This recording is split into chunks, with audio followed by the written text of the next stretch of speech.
Ahead on America This Week, she was the barrier between the White House.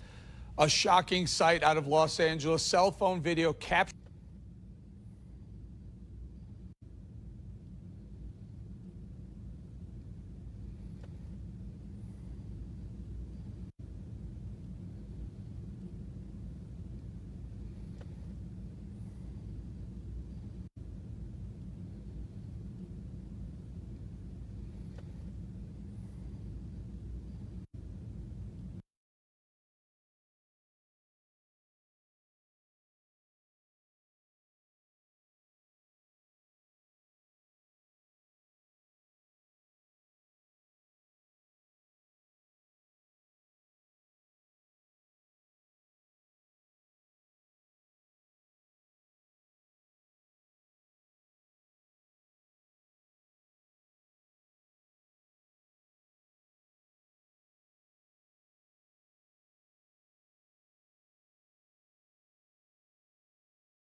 Ahead on America This Week, she was the barrier between the White House and the press. But at the end of the day, the president makes his own decisions, and I think that's one of the reasons people find him refreshing. Sarah Huckabee Sanders is here.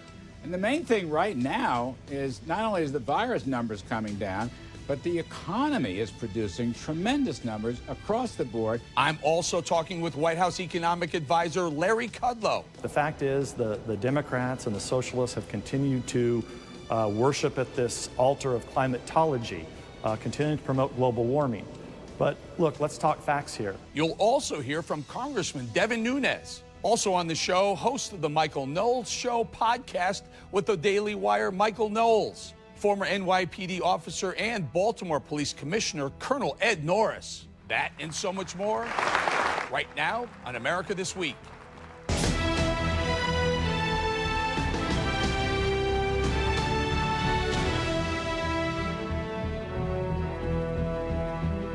Police ambush and shot in the head in Los Angeles. Wildfires out west killed dozens and threatened millions. And a major peace deal is brokered between Israel, the UAE, and Bahrain. Thanks for joining us for another Wild America This Week. Just 6 weeks until we find out whether Donald Trump gets a second term or Joe Biden gets a first. Biden is ahead in the polls, but as you know, polls don't mean much to me. They never have. Yet, he leads. There is something that's happening that we need to highlight, though. Something the polls can't show. Something that is extremely important to the country. It's also something I highlighted here months ago.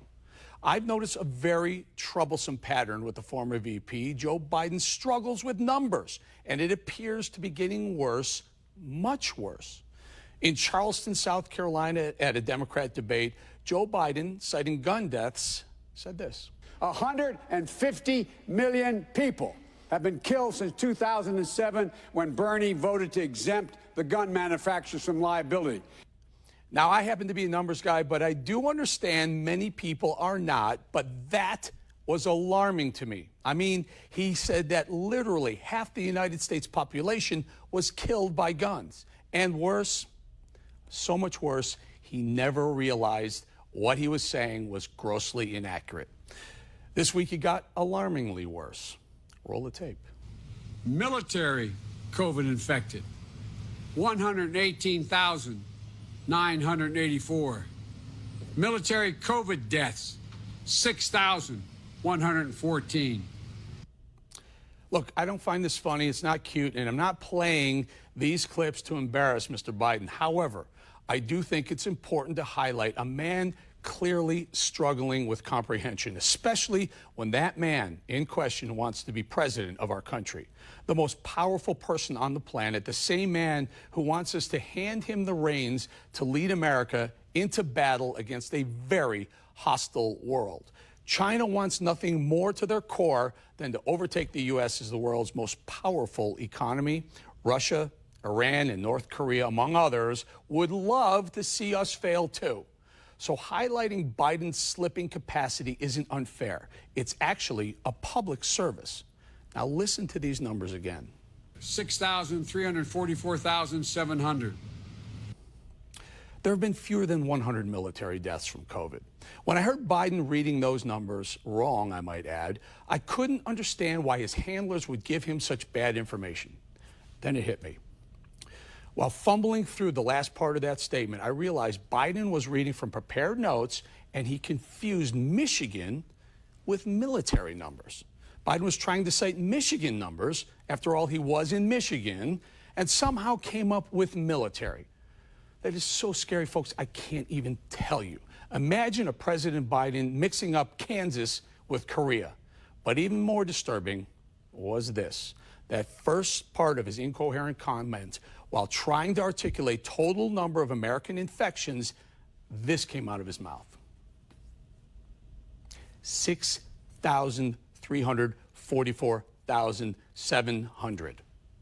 That's what he said. This isn't even intelligible. It's not even a number. It's a jumbled mess of words strung together to form another incoherent thought. And again, the worst part of it, he keeps on going because he doesn't even realize he's speaking gibberish. This is simply not okay. Again, I'm not making fun of this guy. I'm not that guy. But Biden is becoming more and more incoherent as we approach the most important election of our lifetime, and still he leads in the polls. Unfortunately, it's not only numbers that get Joe Biden twisted up. Listen to just one of many of these sound bites where the wannabe commander-in-chief stumbles through a thought.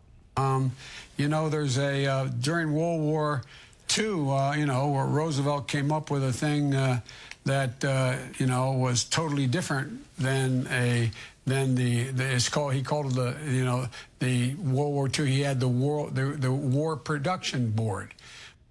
Those CNN hosts just sat there while Biden struggled through a very simple thought. Did it cross their minds to ask him what he was trying to say? To just allow this to go unchallenged isn't just bias, it's complicit. Those CNN hosts should have asked Biden to clarify what he was trying to say, or it's on them if Biden wins and is incapable of cogent thought. It's not good, folks. As a member of the media, it's our job to hold the powerful accountable. If we don't hold the powerful accountable equally, we violate the First Amendment, our sworn oath, and most importantly, we violate your trust. In essence, that's what's happening here. Many in the media are hiding behind the First Amendment as journalists tasked with holding truth to power, but in reality, they're nothing short of political activists. An honest media would ask Biden the question, why are you having so much trouble putting a simple thought together? I would, but the man won't come on this show. Perhaps that's why we don't even get a response. Now, before we go, just thought I'd highlight something I call Because 2020. We just got word New York City Mayor Bill de Blasio canceled the annual Macy's Thanksgiving Day Parade, citing COVID concerns. Yes, the same de Blasio who was absolutely fine with mass protest parades in the Big Apple. No COVID concern there, Mr. Blasio, because 2020. And even more disturbing, this week we got word that the company that makes those awesome marshmallow Easter treats called Peeps is canceling Peeps this Easter because, I guess, 2020. No Peeps? No Peeps? Come on, man. Now I'd like to bring in Congressman Devin Nunes, Congressman from California, by the way. Congressman, I just did a monologue about Joe Biden may not be fit for office. What do you say?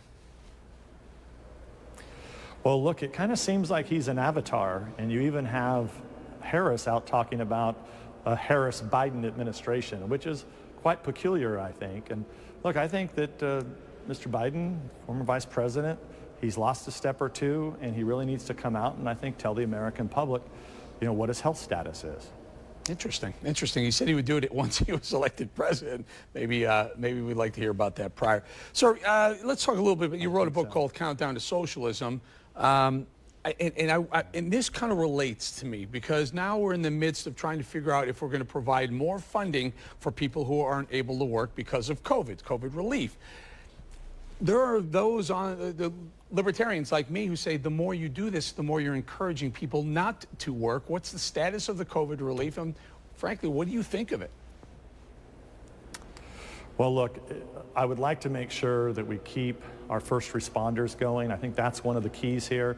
A lot of the hospitals, people don't realize, they were really running in the red. They weren't operating, and a lot of people didn't get the surgeries that they actually needed at the time, and so a lot of hospitals have lost money. That's really one of my first priorities to ensure, because there's no way a lot of these hospitals can come out of this.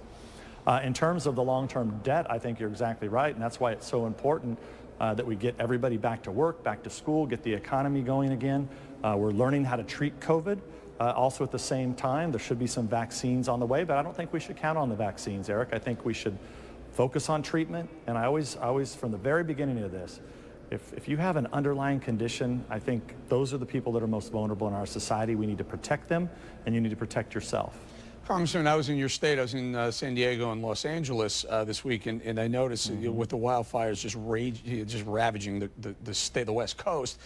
You look up in the sky, you could see an outline of a sun, but it was so thick with smoke and smog. Yeah. What is this this fire situation that keeps happening? Are we talking climate change, or are we talking forest mismanagement?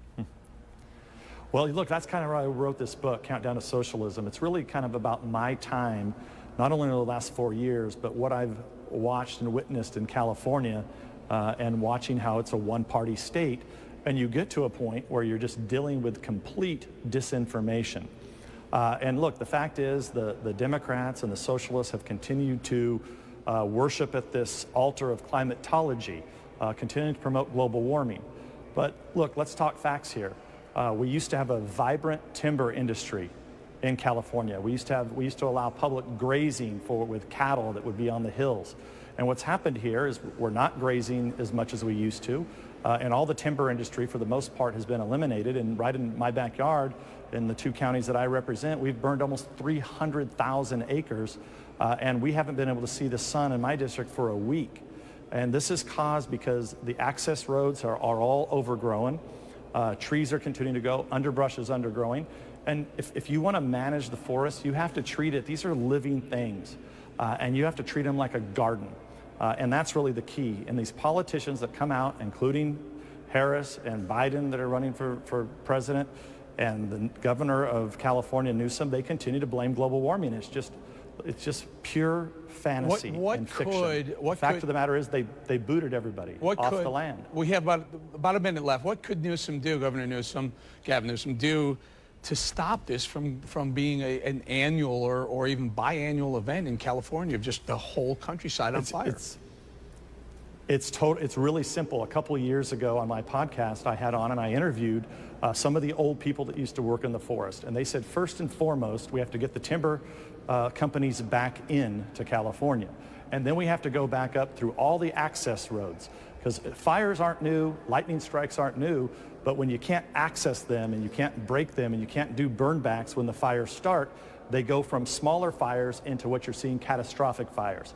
And what they told me, this was a couple years ago, if you start today, which we still haven't started, it would take 5 years just to get those access roads back to work and back to normal. So that's where you have to start, and then you go in and, like I said, treat it like a garden, like growing plants. All right, we're going to leave it right there. Congressman Devin Nunes, appreciate your time again. His book is called Countdown to Socialism. Thank you, sir. He's the director of the National Economic Council and the White House economic advisor, Larry Kudlow, good friend of mine for a very long time. Larry, I love these segments because we can talk the economy. That's where we come from. That's where I come from, too. I want to talk a little bit about this relief package. You know, a lot of people are saying, is it coming? Is it not coming? My concern is twofold, Larry. If it does come, if it's $500 billion or $1 trillion, are we not supporting people who may go back to work but would rather not work and just take a check?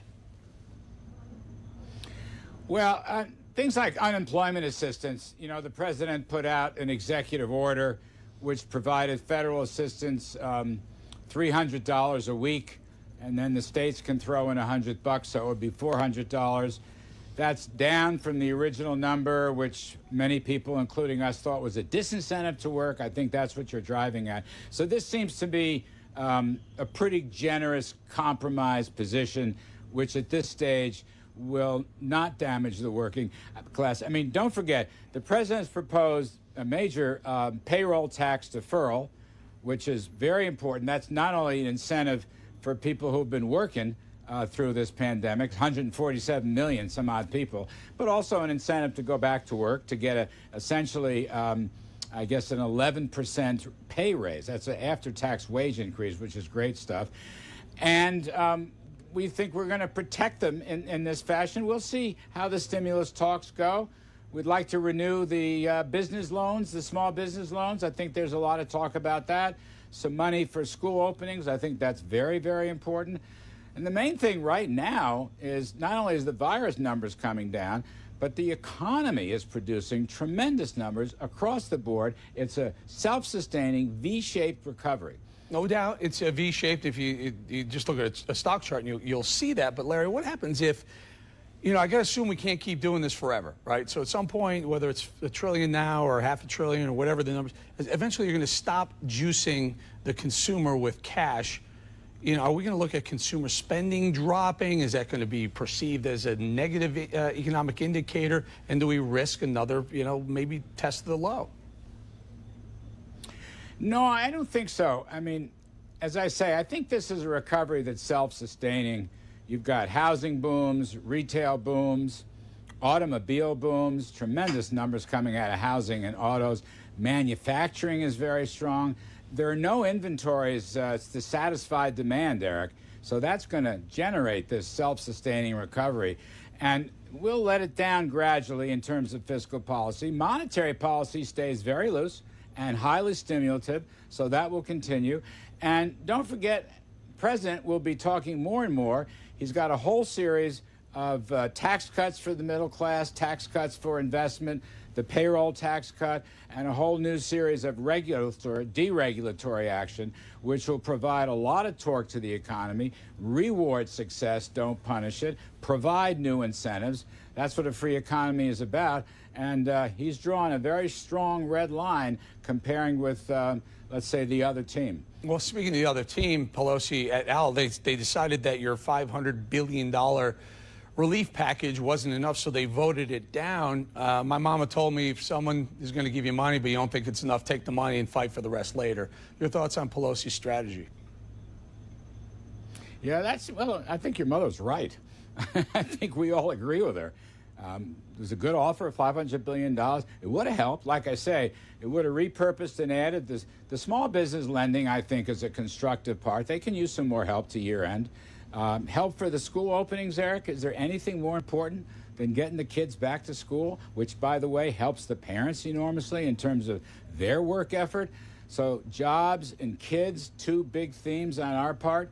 I don't know why you would want to reject that. Now, the president has said, you know, he would like to see some direct payments, all right, and Chief Meadows said that this morning. So the negotiations are continuing, and we will see. They also want to keep the government open to year end with a clean continuing resolution. That's part of the mix. So we'll see how that shakes out. You know, Larry, we had Chief of Staff Meadows on a couple of weeks ago, and he said, and broke some news. He said if Pelosi doesn't get, if you can't get a deal with Pelosi, they were considering executive action. Do you have any more on that? Meaning, so my audience understands, if they can't get a deal in Congress, the president would do an executive order to put some money back into people's pockets. Your thoughts? Have you heard that, and where would that stand?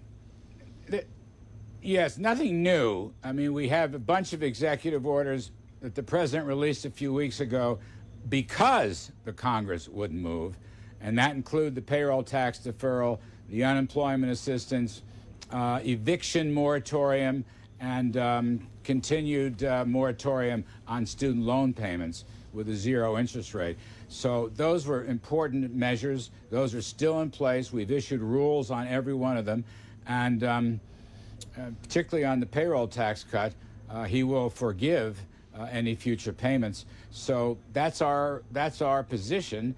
If the Congress wants to lock that in, that would be fine, but so far they haven't done it.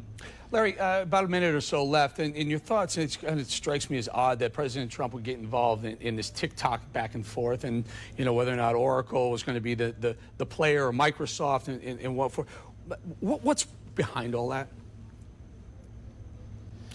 Well, of course, TikTok is a big app, and a lot of people use it. But from our standpoint, we're not picking winners and losers. The bids have come in. Right now, it's Oracle. We are carefully examining their bid. 2 points, Eric. Security. There has to be security with respect to the threat that communist government might get hold of a lot of important personal information, or worse. And the second one is ownership. We expected it to become an Americanized company that would create a lot of jobs and tax revenues here at home. I can't comment on it. It's under very tough review. It's a confidential process, but it will be moving fairly rapidly. Larry Kudlow, everybody. Thank you, Larry. Appreciate your time again. Thanks, Eric. Take care. Talk to you soon. A shocking sight out of Los Angeles. Cell phone video captured the moment an armed gunman ambushed 2 officers and shot them both in the head. Both officers were critically injured, but as of right now, they're expected to survive, God willing. I'd like to welcome back former NYPD officer, Baltimore Police Commissioner, and Superintendent of the Maryland State Police, Colonel Ed Norris. Colonel Ed, thank you for joining us again. You look at that video, it's so disturbing. It harkens back to a couple years ago when Bill de Blasio's New York NYPD, where they were having a problem, but de Blasio wasn't backing the NYPD to the point where a gunman came from, I believe it was Maryland, and went to walked right up to a squad car and shot and killed Wen Jianlu and another officer, point blank, assassinated them. What's happening? Is this a repeat of that time? It's certainly a repeat of that time. It's not to be unexpected, given the temperature of the country right now. You vilified the police for an entire half a year. Leaders of cities, mayors have basically told their police they're allowed to be punching bags and not to enforce the law. With Molotov cocktails thrown at police officers, they've been shot, they've been beaten, and we've done nothing about it. Now you've got this horrific assassination attempt. I don't see people rushing down there. They wait. All these police shootings around the country, political leaders rush to the families of those shot. Who rushed down to see these 2 officers? Yeah, I don't know. And in fact, I believe if I'm not mistaken, the LA Times, has happened in Los Angeles. The LA Times the next day did not even cover that police shooting on their front page. God forbid something happened the other way, where a cop shoots an unarmed African-American person. That would be all over the front pages of the local newspapers. Walk us through the mentality of cops right now. Are they nervous to engage? Are they nervous to use force? What goes through the decision-making process with use of force? And by the way, if you question yourself, if you're a cop, isn't it deadly, sometimes deadly, if you don't make the decision on the spot? Absolutely. You're spot on. What's going through their minds right now is they feel they're not being supported. They've been vilified. There's a lie been told around this country for this entire year that the police are racist and they're shooting people for no reason throughout the country.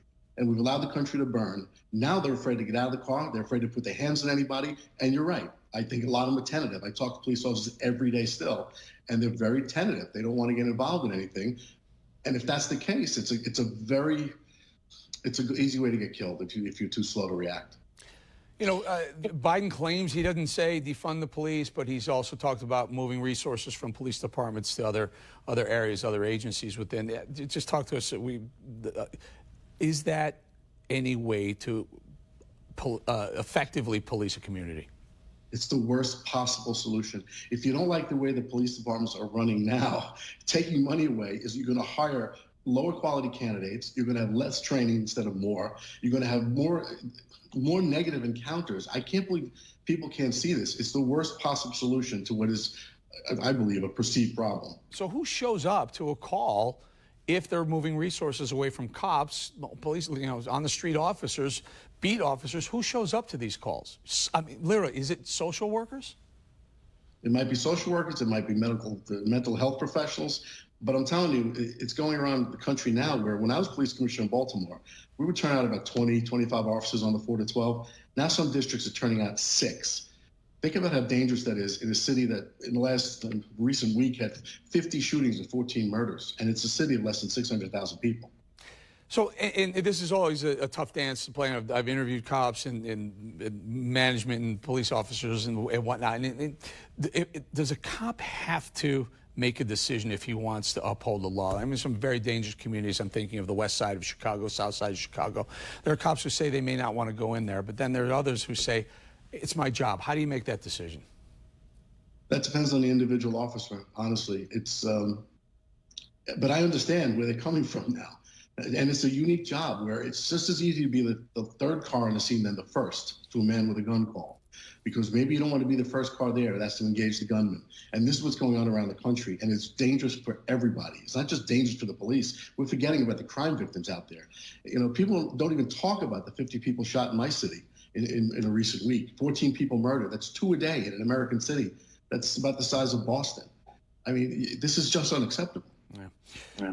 Colonel Ed Norris, and again, I tell our audience all the time, these guys, these cops, they strap on the Kevlar vest every morning so we don't have to. Colonel Ed Norris, thanks for joining us again. Thank you. He's the host of the Michael Knowles Show with the Daily Wire and co-host of The Verdict with Ted Cruz on a podcast. Michael Knowles, great to have you back, my friend. I want to talk a little bit about the media and the treatment of Trump. This week we had a town hall, George Stephanopoulos. Some say it was a very hostile interview, a hostile town hall, hostile audience. What are your thoughts? It's so strange that Bill Clinton's old hatchet man might be a little tough on President Trump. It was, and I think a lot of people thought that President Trump shouldn't walk into this town hall. Everything was stacked against him. You had Stephanopoulos, the Clinton hatchet man, was the moderator, quote unquote. You had an almost universally hostile audience that obviously selected for that reason. And you had it essentially in the format of a presidential debate, except without the presidential opponent, Joe Biden, because Joe Biden could never handle that sort of thing. And I have to tell you, I thought Trump did great. I will be the first to admit sometimes when I think his rhetoric is hurting him, he was just terrific. He went in prepared. He went in measured. He knew the medium. He knew that network TV was going to be a little different than cable TV or Twitter. He went in a likable and tough way. And he shot down what I thought were a lot of really bad premises from the left. I think even though the entire deck was stacked against him, it showed the guy is so agile. And I suspect after Democrats watch that performance, they are going to continue. They're going to ramp up their efforts and do their best to prevent Joe Biden from getting on a debate stage with Trump. It's interesting because we've been asking for Biden for months, and President Trump has been on the show 5 or 6 times already. They just will not cross over the border. I'm not saying we're right, but I'm clearly conservative, but here Trump goes in, as you point out, into a hostile environment. Now, I like Stephanopoulos. I know him personally, nice guy, but he did come from the Clinton campaign, and that audience was after Trump. So should he be doing those things? If he were a different candidate, I would say don't, play it safe. If Donald Trump were Joe Biden, I would say play it safe. But he's not. He's Donald Trump. He is much better at this. He is a king of reality TV. That really came out last night. And he also vindicated a thesis that I think a lot of Trump supporters have been talking about, that Trump's critics have been dismissing, which is a lot of Trump's critics, the kind of consensus view was that in 2016, people voted for Trump because of his personality in spite of his policies. They got a kick out of how funny he is, but his policies are really dumb and stupid and deplorable and all those sorts of things. And the reality is it's the opposite. There was a question last night where someone said, what do you say to people who say that you aren't presidential? And he said, look, sometimes I'm not presidential. Sometimes I talk a little loose and maybe you don't like me, but my policies are working. For goodness sakes, he's bringing peace to the Middle East. Let's talk about that for a second. Presidents going back to, I'll say, Kennedy have tried to do this. President Trump does it, and he gets almost zero credit in the media. Almost just like they're pushing back on a Middle Eastern peace treaty between Israel, Bahrain, and the UAE. Unbelievable. The I don't know, what do you call it? Trump derangement syndrome? I guess it would be Trump derangement syndrome. And don't forget, in addition, he had the Serbia-Kosovo treaty, which was separate from the Middle East. Then he had the Bahrain treaty. Then he had the UAE treaty. Now he's announcing possibly another 9 Middle East peace treaties. You know, we used to say as a sort of pipe dream, we'd say, oh, yeah, so-and-so is going to bring peace to the Middle East. Now I think the pipe dream is going to be, yeah, so-and-so is going to bring peaceful protests to democratic cities, because that's where the real unrest is now. And it seems like that's not going to abate. But Trump isn't going to get credit for that. And it reminds me from a line from the Bible, which is that God uses the foolish things of this world to confound the wise. And everyone say Trump's an idiot, conservatives are idiots, Republicans are idiots, they're unscientific, they're inexpert. Well, look at the results. Yeah. Because for all of the PhDs and all the long list of letters and credentials, Trump is doing better, and the Republicans supporting him are doing better at solving these problems than any of the wise, brilliant geniuses that have come before them. Mike, very quickly, about half a minute or so, in the show, I highlight some of Joe Biden's struggles with numbers and cogent thought. President Trump had an error. Let's be honest, he said herd mentality instead of herd immunity, and the left is just eating him up for it. Final thought. Well, final thought here is this. Joe Biden, Andrew Cuomo, the worst governor on the entire COVID pandemic, they're touting science and their precise use of language, which they mess up too, by the way. Just look at the results. I wouldn't worry about these little words and the jargon that they say. Look at the results. Who's handled these things better? President Trump, governors like Ron DeSantis, they have handled this better. They've seen the big picture from the beginning. And all our scientific experts, not so much. Michael Knowles, everybody. Great to have you back, Michael. Good to see you, Eric. Straight ahead, she had a front row seat inside Trump's White House. You don't want to miss Sarah Huckabee Sanders next.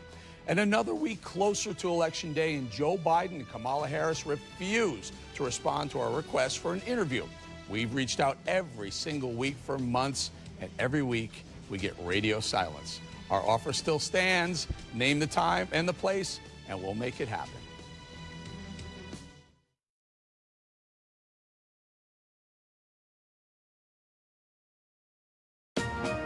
America, one nation. From Florida to St. Louis to Seattle. America This Week. America's fastest growing political show. Delivers facts, not falsehoods. Well, there's a lot of misinformation out there, and I appreciate the opportunity to clear some of it up. Hard-edged opinions. We can no longer rely on China to be the primary producer of so many critical products that we need at a time of crisis. Tough topic debates. Has the mainstream media vetted Joe Biden the way they vetted others on the right? I just believe that all women have the right to speak their truth, and that those truths should also be investigated. The end, regardless of what political party they are a part of. America This Week reveals the topics and issues that pulse throughout America. Fighting COVID-19. We're working with every single state to be able to detect outbreaks before they spread into the community. And the path forward. Getting back to some degree of normality, that will come. We will get over this. America This Week investigates chaos at the southern border. Go, go, go, go, go, go, go. The poisoning of America. It's in the soils, it's in the water, and it's in our blood. Toxic chemicals linked to multiple cancers found in towns across America.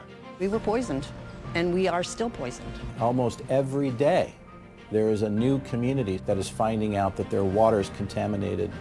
America This Week relentlessly seeks the truth on your behalf. I'm Eric Bolling. Join me for a fascinating look at America This Week.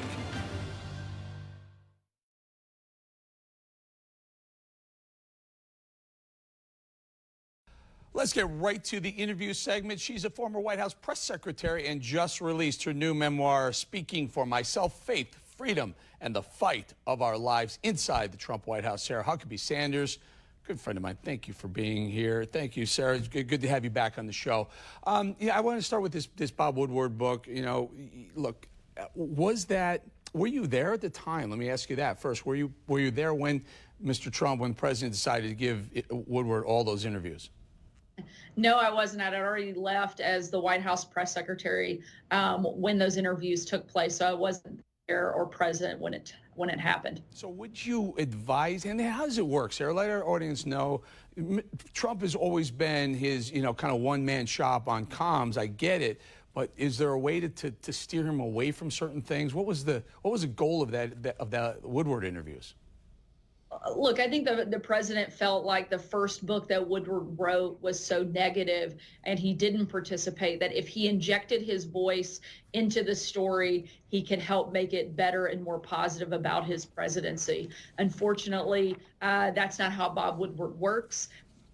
Presidents prior to Donald Trump have attempted the same thing, and it hasn't worked out very well for them. Hopefully, presidents will start to learn they are not going to have any influence on the book. It's probably not going to be one they like. They should maybe just avoid participating moving forward. Yeah, and one of the other things is these on-tape interviews over the phone. Anything can, look, we've been around long enough. We know comms well enough that you can have a thought, be talking about a thought, and something else comes out, and you may not even realize it. In such an important time, would you have advised POTUS not to do that?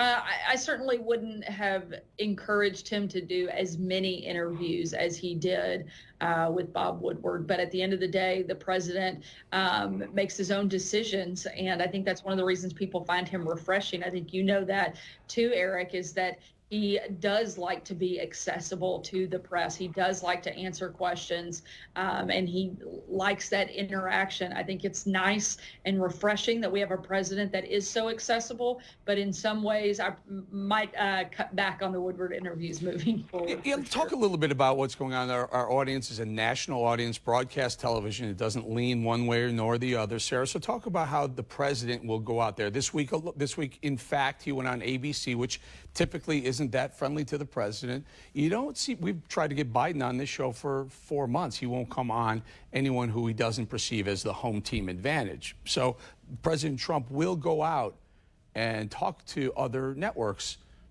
Good idea or bad idea? I think for the president, it's a good idea.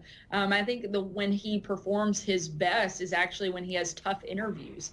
And I watched that firsthand on a number of occasions. And I think it's important for him to take his message to all of America and for them to know who this president is, what he's about, how much he loves this country, and how he's fighting for every single American.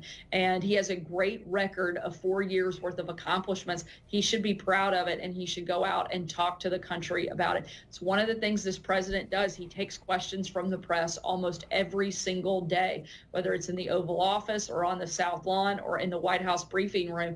This is a president who is not afraid to take tough questions. In contrast, like you said, Joe Biden doesn't go anywhere where it's not a pre-scripted, pre-planned event. I think that's why the debates are going to be important, because you're going to see two men on stage and really hear and see their vision for the country and who's capable of leading it and who isn't. Sarah, you're a pro. You're a comms pro. You watch Joe Biden. There have been people who have suggested that Joe Biden has been on a teleprompter and/or sort of scripted questions from some of the media personalities. What are your thoughts? You think that any truth to any of that?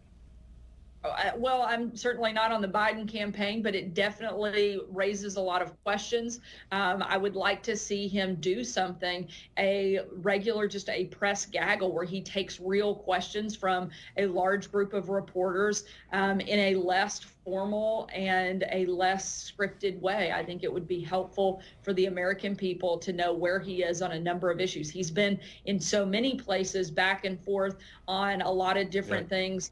They need to hold his feet to the fire the same way they do with Donald Trump. They need to ask follow-up questions. They need to push hard.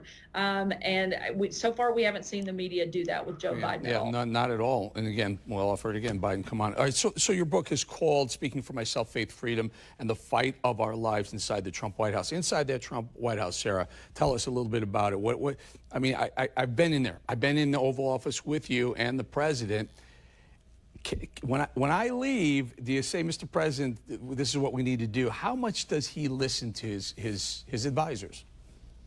He always listens. Now, that doesn't necessarily mean he's going to do what you suggest, but he's never not listened and taken into account a number of different people's opinions. It's one of the things I love about the president. I never felt like he didn't hear me out. But at the end of the day, nobody elected me to anything. They elected Donald Trump, and they wanted his vision and his agenda for our country. And so it's his decision to make. But he certainly always took into account not just my opinion, but the thoughts of other people on staff around him.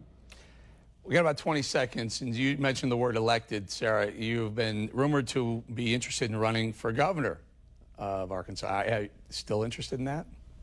Definitely still interested, very serious about it. Right now, my focus is on helping the president get reelected in 2020 and maintaining the Senate. I'd love to see us take back the House and never have to say Speaker Pelosi again. Once we get through 2020, I'll make a decision about whether or not I'll run in 2022. Very, very popular Sarah Huckabee Sanders in the state. Sarah, thank you very much for your time. Thank you. Always a pleasure. Coming up on America This Week, I'm talking one-on-one with former NFL player Jack Brewer.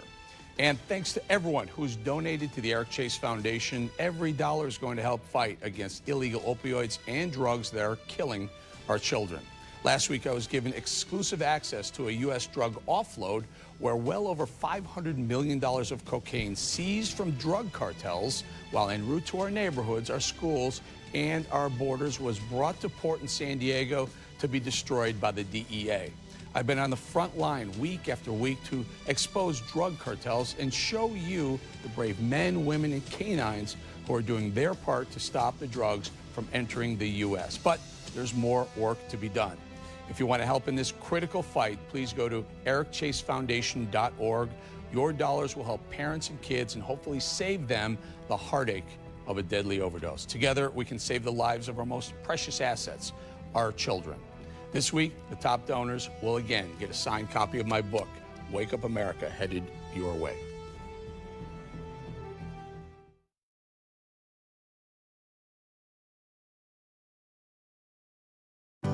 United we stand, we never fall. This perilous fight, it takes one and all. Everyone stands, American strong. Strength by one equals strength by all. American values, American pride. Your neighbor needs you, each person, each time. We stand, America. United we stand. We stand, America. United we stand. Ready to help, ready to serve. It takes everyone with steady nerves. Everyone stands, American strong. Strength by one equals strength by all. American values, American pride. Your neighbor needs you, each person, each time. We stand, America. United we stand. We stand, America strong. City by city, state by state, town by town, stand American great. Everyone stands American strong. When strength by one equals strength by all. American values, American pride. Your neighbor needs you, each person, each time. We stand America. United we stand. We stand America. United we stand.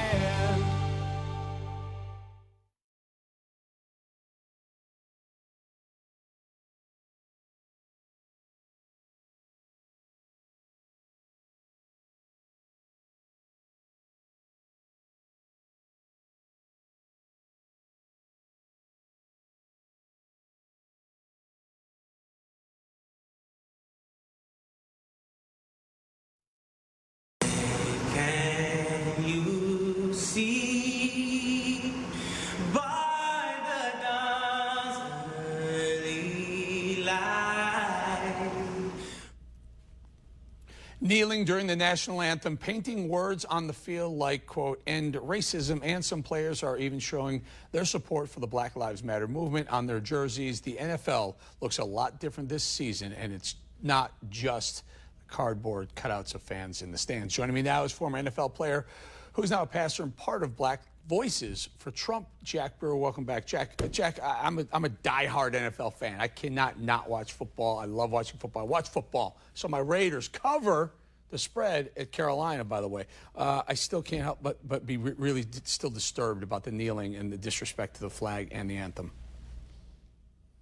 Yeah, you know, it's unfortunate people having to watch that. You know, folks who are loyal to our country. You know, most citizens are excited about being Americans. You know, I think for me the sad reality is the fact that, you know, for so many years the NFL would fine you for wearing anything outside of the uniform. They would fine you for making any sign or bringing any other type of communications onto the field. And now all of a sudden they're embracing this message. And it is truly a message of divisiveness because, you know, when you talk about Black Lives Matter, we all have seen their doctrine. We all have seen what they stand for. And so no matter if someone wants to stand up for racism, well, there's ways to stand up for racism. You stand up for racism by talking about unity and equality and talking about God and being one blood in Jesus' name. That's how you get rid of racism.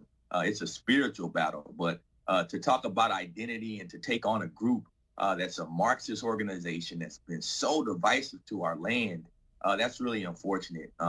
Obviously, I'm still a fan of football as well. You probably see the jerseys on my wall, but at the same time, I literally ended my subscription to my Sunday ticket just because, like many Americans, I just don't want to see it. You know, I'm not going to do that because I love football, but I'll just wait until the game starts to actually watch. Jack, Mike Ditka this week came out and said, and I'm quoting him, if you can't respect this country, get the hell out of it. He's getting quite a bit of pushback from that, but it's okay to have an opposite opinion of what we should do with the anthem, isn't it? Isn't Ditka right? Like he's allowed to have that opinion? Of course he is, and guys are allowed to kneel. I think Ditka can say what he wants. That's what makes America so great. And if guys want to kneel, they have the right to do so. And as fans, as people who, pay for tickets and pay to watch, we have the ability to not watch, which is what I've chosen not to do. I do watch some of the games and the highlights and keep up with the sports, but I'm not going to invest in it. Yeah. It's just not that I want my son to see and take on. I like probably hundreds of millions of Americans want to end racism too. I just don't want it to play out on the football field or on the basketball court. A lot of people don't either. NFL opening game down 16% versus last year, down 40% versus the year before. NBA down 27%. About 15 seconds or so, Jack. Final thought, will we see more? Will this last throughout the whole season? Your thoughts? I think it will, and it's unfortunate. I tell my sons are Black, and I tell them both, you don't need to tell anybody that your lives matter. You are children of God, and as long as you live by his commandments, you'll inherit his kingdom. It's unfortunate to see us using identity in this way across our land. We need to start coming together in Christ's name. All right, we'll leave it right there. Pastor Jack Brewer, thank you for your time, Jack. God bless you. And you too. Every week we honor first responders who died in the line of duty protecting our great country. Deputy Sheriff Ryan Hendricks with the Henderson County, North Carolina Sheriff's Office was shot and killed last week. He was called to a home for a shooting when it happened. Deputy Hendricks was a Marine Corps veteran and was with the Sheriff's Office for 8 years. He leaves behind 2 children and his fiancée. Detective James Skirnovitz with the Cleveland, Ohio Police Department was also shot and killed earlier this month. He was working undercover with the Federal Task Force Operation Legend when it happened. Detective Skirnovitz served the police department for 25 years, assigned to the Gang Impact Unit and the FBI's Violent Crimes Task Force. He is survived by his wife and 2 children. Rest in peace, officers.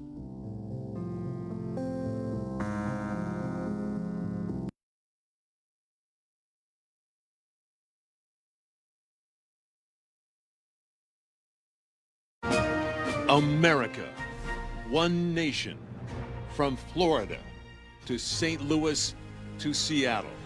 America This Week, America's fastest growing political show, delivers facts, not falsehoods. Well, there's a lot of misinformation out there, and I appreciate the opportunity to clear some of it up. Hard-edged opinions. We can no longer rely on China to be the primary producer of so many critical products that we need at a time of crisis. Tough topic debates. Has the mainstream media vetted Joe Biden the way they vetted others on the right? I just believe that all women have the right to speak their truth and that those truths should also be investigated. The end, regardless of what political party they are a part of. America This Week reveals the topics and issues that pulse throughout America. Fighting COVID-19. We're working with every single state to be able to detect outbreaks before they spread into the community. And the path forward. Getting back to some degree of normality, that will come. We will get over this. America This Week investigates chaos at the southern border. Go, go, go, go, go, go, go. The poisoning of America. It's in the soils, it's in the water, and it's in our blood. Toxic chemicals linked to multiple cancers found in towns across America. We were poisoned, and we are still poisoned. Almost every day, there is a new community that is finding out that their water is contaminated. America This Week relentlessly seeks the truth on your behalf. I'm Eric Bolling. Join me for a fascinating look at America This Week.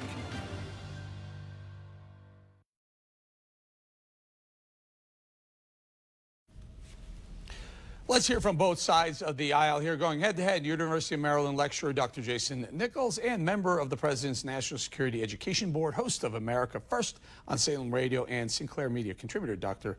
Sebastian Gorka. I just want to talk about this shooting, guys. I got this L.A., this ambush, this attempted assassination, 2 cops sitting in their cars. Jason, is this a product of what the Democrats have basically supported? I'm not going to get in trouble for saying that, but Democrats have basically supported lawlessness across the country with by couching with a peaceful protest defense. Isn't this the end result of all that horrible summer we've had, Jason? I don't think that's true. This was an act of cowardice, an act of lawlessness. And unfortunately, in this country, we have acts of cowardice and acts of lawlessness. I don't think it was related in any way. There's no evidence that it was related to any kind of effort, protest effort, Black Lives Matter. They don't even know who the suspect is right now. Right. So but Jason, let me just say, and that's the other thing that. I'm sorry? That's the risk here, is that we don't know yet. And this is what happened. And I was in New York when Wenjin Liu and Jorge Ramos were killed, were gunned down in the same fashion. And it turned out the gunman did come from another state to kill them because of what was going on, because they hated police. Jason, just hold your thought for one. Oh, go ahead. So let me just clarify, when you were talking about the acts that happened in Los Angeles, I think it is important for us not to jump to conclusions. And I would add, it's the same thing that needs to happen when police are involved in something fatal. We should not jump to conclusions. We should actually get some of the evidence. I think that we should never poo-poo or look down upon people who want evidence. We don't have any evidence of who the person was, who they were affiliated with. Right. And we know that 93% of the protests that have happened over the last couple of months have been peaceful.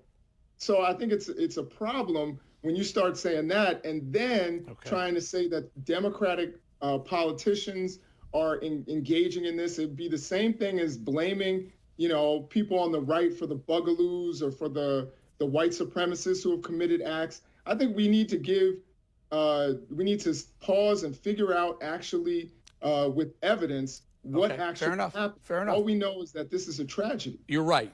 And Sebastian, and again, I just going back to New York, they said the same thing. Let's wait and see what happens. Turns out it was that way.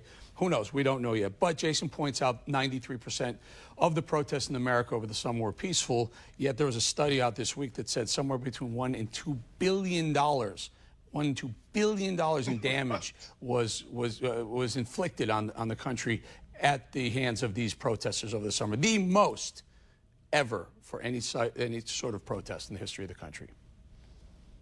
Yeah, look, I can cite another study that Mike Gonzalez out of Heritage published on today that says the opposite, that of the arrests, 95% of the arrests are associated with these so-called peaceful protests. Look, what happened on Saturday is an outrage. A man walks up to a woman and a man in a car who are there to protect the society, to serve and protect, and tries to assassinate both of them. It's an absolute bloody outrage. That's insurgency. That's attempted assassination. But even if it hadn't happened, Eric, let's just say it didn't happen, to deny the context of the last 4 months, I mean, what Jason has just done is outrageous. There's two Americas now. There's one that stands with our boys and girls in blue, and one that hates them, wants to defund them, and stands with those who say outside the hospital, where those two deputies are in the ICU, says, we hope they die. There's one political party that has normalized violence in the last 4 years, and it's not the Republicans. From Eric Holder,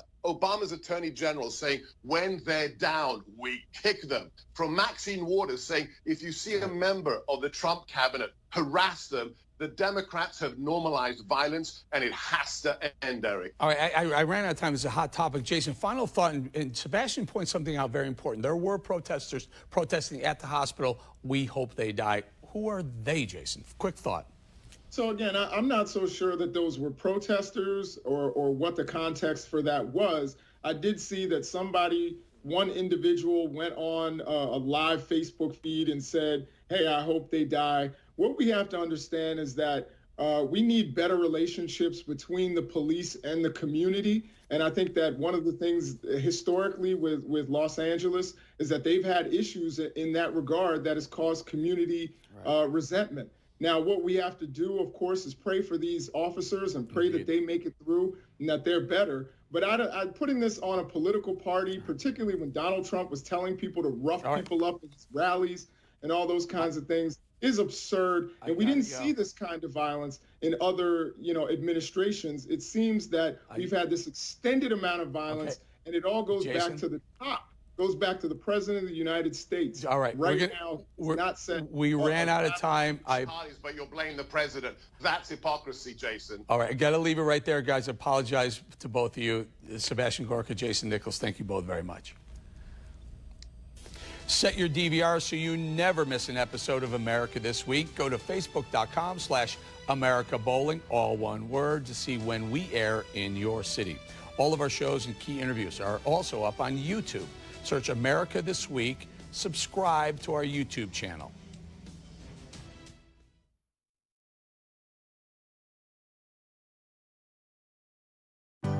United we stand, we never fall. This perilous fight, it takes one and all. Everyone stands, American strong. Strength by one equals strength by all. American values, American pride. Your neighbor needs you, each person, each time. We stand, America. United we stand. We stand, America. United we stand. Ready to help, ready to serve. It takes everyone with steady nerves. Everyone stands, American strong. Strength by one equals strength by all. American values, American pride. Your neighbor needs you, each person, each time. We stand, America. United we stand. We stand, American strong. City by city, state by state, town by town, stand American great. Everyone stands American strong. When strength by one equals strength by all. American values, American pride. Your neighbor needs you, each person, each time. We stand America. United we stand. We stand America. United we stand.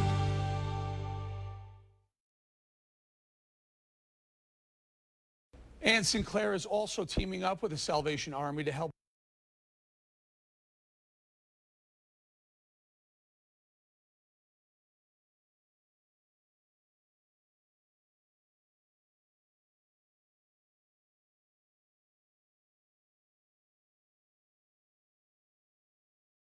You can watch America This Week wherever you are and wherever you go. Just download the Stir app to your smartphone, Roku, Apple TV, and other devices, and start getting 100% free TV.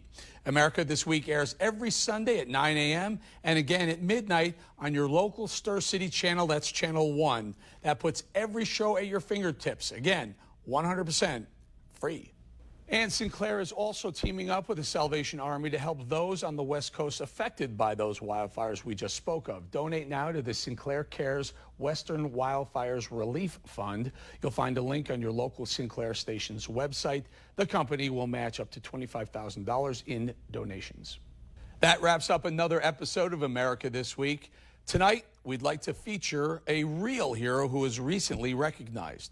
Army Sergeant Major Thomas Payne was awarded the Medal of Honor. He was part of a Delta Force special ops team that freed 75 ISIS-held hostages in 2015. The Sergeant Major was personally responsible for rescuing 37 of those hostages. An honor well deserved, sir. Thank you and your family for your service and our freedom. Good night, everybody.